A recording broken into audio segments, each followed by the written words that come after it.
Hey everyone, there's been a bit of discussion lately about transmission temps and transmission coolers and all that sort of thing. So I just thought I'd do a little video, a bit of discussion about your best options to hopefully save you some money and so you make the right decisions. Like always, I'll say go ahead on our YouTube channel, 4x4 Diesel, and check the playlists. There's one called Automatic Transmission. So this vehicle here, minimal modifications, no bull bar, keep it light, because we're going to have a whole nother story about your payload and how much stuff you can't fit in. Can't even fit a few people in once you do too many modifications. So stay tuned, because I'm going to talk about that soon. It's really important before you overload your vehicle with too much weight, and you'll be quite surprised and shocked at my findings on the weight of the vehicle with minimum setup touring mods. But more so, let's talk about the transmission. Now, transmission temperatures. First thing you need to do is be monitoring the transmission temp so that you know whether you need to take action. In this vehicle, we're using the Scan Gauge 3, which has 3 things up on the display and 3 pages. You can just use the Wi-Fi and download all the PIDs, and it just works pretty well seamlessly, automatically. Really good unit. You can find more info once again in our playlist, Scan Tool, Scan Gauges, or something like that it will be called. So yeah, I've been working on Prados for a while now, but working on them doesn't teach me what I've learnt driving them. When you drive them and use them for their design purpose, and in my opinion that's travelling the Australian outback, that's why Toyota in Japan designed a Prado, for Aussies to tour the Australian outback.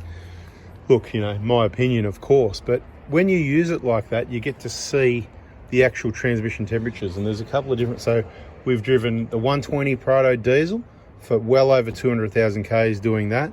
We've driven the 2019 1GD for about 60,000 Ks doing that, and 70,000 Ks in this 2022 1GD. So I've got a fair idea of how transmission temperatures behave. Now, none of my vehicles have a transmission cooler, and they're not going to be needing a transmission cooler. Now, you can put one if you like. It was one of the old favourite mods. First thing you do when you added a tow bar, you add a transmission cooler, particularly on all the older vehicles, the Holdens and the Fords, that used to always have transmission problems. Now, if you manage your transmission temps, if you understand how it works and what makes heat, needing a cooler can be completely avoided. And if you want to manage it, you would already understand that putting a torque converter lockup setup of some sort will be much more favourable on management than a transmission cooler. But I'm not saying you need a torque converter lockup or a transmission cooler. It all depends what numbers you see on that gauge and your driving habits, and whether you insist on having bad driving habits that don't look after your transmission temperatures and the longevity of your transmission, or whether you're prepared to change your driving habits and watch some more videos, get to understand how the transmission works, how the torque converter works, that it's the unit that makes the heat when it's slipping, and it's as simple as that. The transmission's already got a pan that helps it cool, or maybe not so much on this vehicle, but certainly on the 1KDs, the pan helps the cooling a lot. On the Hiluxes, the N70s, with the 1KDs, the pan helps the cooling a lot. And of course, the radiator at the front there helps the cooling a lot. The transmission cooler will help the cooling a lot. Even when you're in cold weather in Tassie or Melbourne or whatever, it's going to be running cold, which is not the best either. That's why they actually set these transmissions up. These transmissions are set up that the torque converter slips until it reaches 40 degrees. The torque converter will not lock until the transmission temp hits 40 degrees. That's telling you something. That's kind of like the minimum operating temp they want ASAP. Right, so the radiator's here obviously, and built within the radiator is the coolant tank. The transmission cooler tank, right? That's the transmission fluid here on this line here, and there's another one further down. And there's a tank that's built into the radiator, the coolant system. And the reason that is, and it's not just a standalone cooler, if they wanted the transmission just to run cool, then they'd have a standalone cooler, and they wouldn't put a transmission oil tank in a radiator tank. They wouldn't do that, would they? Because this is much more complicated to do than a standalone cooler. So the reason they do it, like we already said, they want it warmed up to normal just the same as the engine's got a thermostat to have the coolant operating at normal operating, the engine at normal operating temperature. What they've defined as this is the operating range, right? So, you know, for example, 75 to 90 degrees on the engine. Transmission wouldn't be a lot different. It'd be 60 to 80, 90 degrees, somewhere around there, ideally, you know. Ideally about 80 degrees. How do we work that out? Well, if you're running a transmission coolant tank in a radiator, by doing that, you're saying you want the transmission to be running at 88 degrees because that's what the coolant is. And if you didn't want that, then you wouldn't do that. You'd have a different system. So the standard system we have in place, by watching this gauge, I can see the coolant temp, the transmission pan temp, the torque converter temps, and I can also see it in our Hilux. I can see it in our other Prados, and I can see how they operate. And I can see that keeping the torque converter locked is what keeps the temperature down, and it will keep dropping down. What's bringing it up, as I've explained in other videos in the transmission playlist, which you really should watch, is the heat on that radiator tank out there. Of course, it's 88, and the transmission coolant is in that tank to keep it up to that temperature. So ideally in the 80s range, not at 40 running cold in winter, not at 50, not really at 60, although I'd suggest 60 is probably a good minimum somewhere to be, but it's a low temperature, okay? It's like, would it be okay to run your engine coolant temperature at 60 degrees? I mean, would it be okay? I mean, it'll be okay, but if it was as good as running it at 80, 85 to 88 degrees, then why wouldn't they just run all the engines at 60 degrees as well? The thermostat is controlled set at 82 degrees, which leaves us with a reading of about 83 here, depending which engine we're talking about, the 1KDs, the 1GDs, but ballpark figures. But things to really get you thinking about, you should be really watching all the videos and listening to understand these things. I don't have a transmission cooler. It doesn't matter if you're towing. With a 1KD, if you keep the torque converter locked, it's the engine coolant temperature that's going to go higher, not the transmission temp. The transmission temp's only going to go higher if it's slipping, and if it does go higher for short periods of time, it's not the end of the world. We've demonstrated with our transmission how clean the oil comes out. That should give you some faith that I know what I'm talking about. After 70,000 Ks or longer, it comes out like red cordial. We put the plug back in and fill it up again. Stop changing transmission oil on the vehicles so often if you're looking after the transmission temperature. So what the transmission lockup kit does, it will have a setup. You know, there's different systems, but you can get cheap setups for a couple $100. It's just electronics where you've got a button where you can lock the torque converter. It should have an override where if you touch your brake pedal, it disconnects. That would be the setup that I would recommend.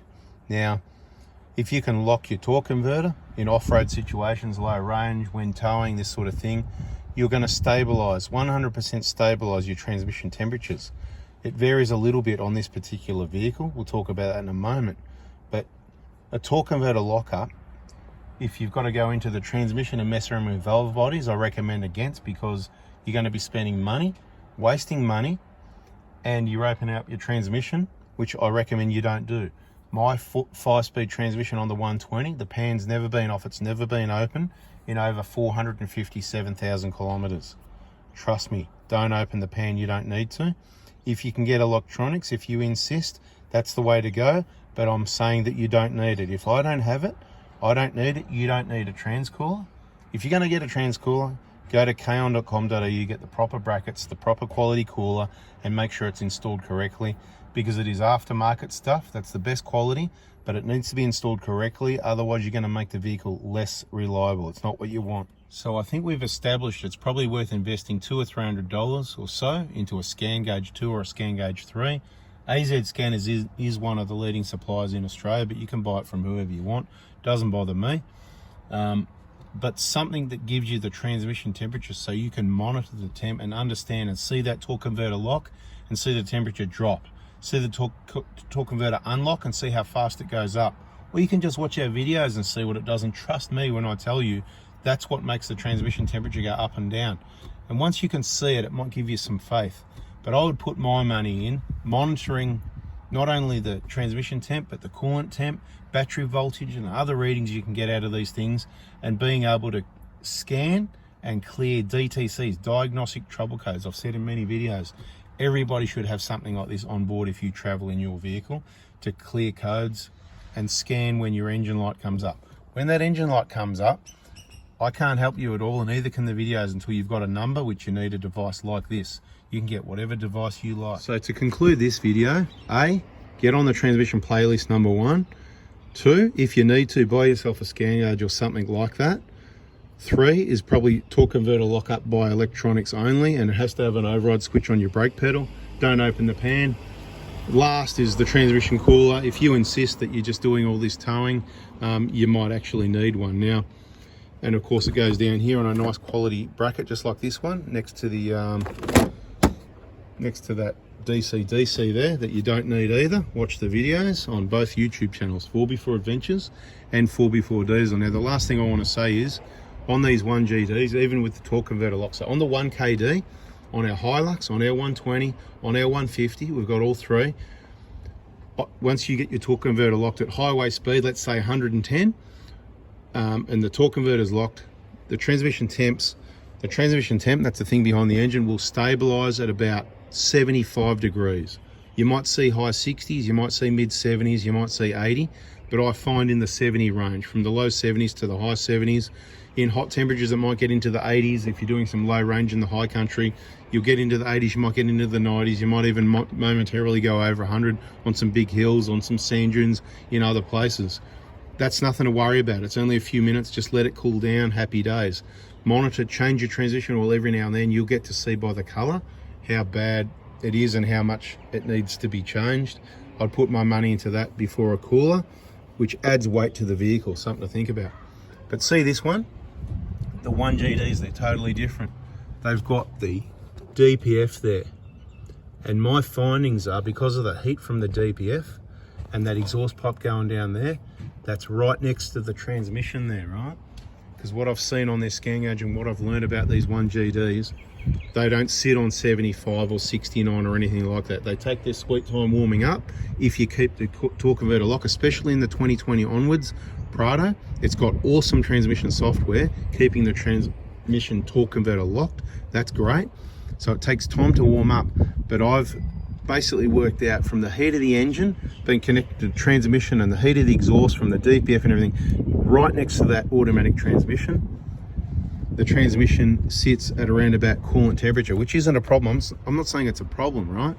But I see 88 on my coolant. When I see 88 for an hour or two, after hours of driving, I'll see 88 or 91 or 92. That's the general temperatures. The hotter the temperature this engine's operating in, the faster I go, the harder I'm driving.